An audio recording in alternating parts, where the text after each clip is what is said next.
I'm about to make Mexican paste, which is a really nice paste for making super fine flours. So flours like that are really easy in Mexican paste. It's not the world's best paste, but it's one that I can make quite easily. Here's one that I made about 2.5 years ago, and it's still going fine. The other thing that you can use it for is clothing. It makes really nice flowing delicate details on clothing, and this flour is made with Mexican paste as well. And again, this is about 1.5 years or a year old, I think. This was last year's Royal Show entry. This is this year's Royal Show entry, and this has got lots of leaves on it and flowers made with Mexican paste. And there are other fine details in there made of Mexican paste as well. So it's a really versatile, easy to use paste. To make it, I have 500 grams of icing sugar, pure icing sugar. I've got, where are we? I think it's 6 teaspoons, the recipe's on the thing anyway, so 6 teaspoons of CMC, or tylose, or whatever you call it, but that's a gelling agent which is used in a lot of confectionery. A little bit of cream of tartar. The cream of tartar is just to add a little bit of acid. It helps to preserve it as well. Put that through. And then I've got 2 teaspoons of glucose or corn syrup. And actually I'll just get that out. And I'm just going to weigh that up to 70 grams. And 70, where are we? So I've got some hot water here that I'm just adding to that glucose. And I just want to bring that up to 70. Come on. 53, 60, 67, 68. It doesn't have to be that exact. Well, kind of does. We're working with fairly small amounts here.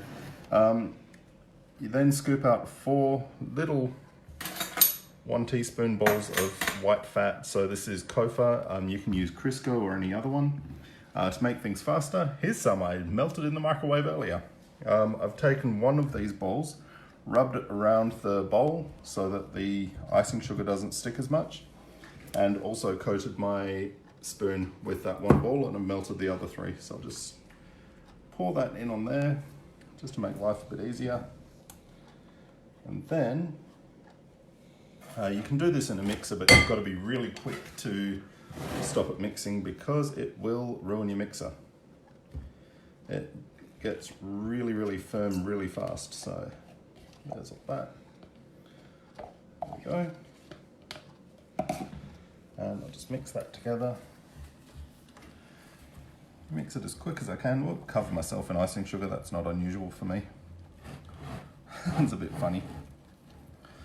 It's because I'm trying to race. I've got cake to make. I'm just putting this together for a friend for tomorrow. She also uses this, so it's quite handy.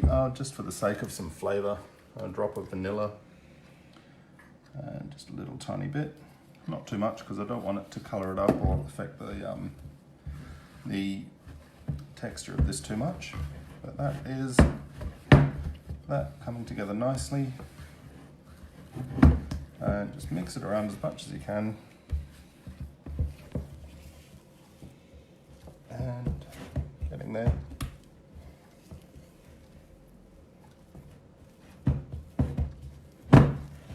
So take that out. And just because I don't want it to stick to my hands or to the bench, I'm going to use another little bit of that. I'm going to be careful not to use too much because I don't want to alter the texture too much, so just a little bit.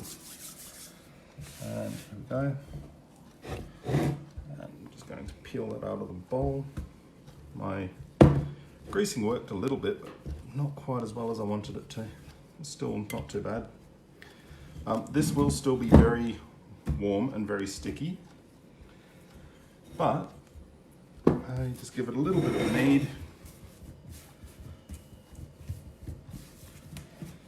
Pastry scraper really helps. And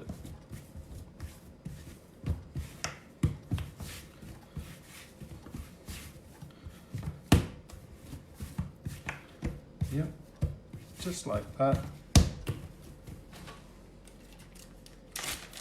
And into a Ziploc bag.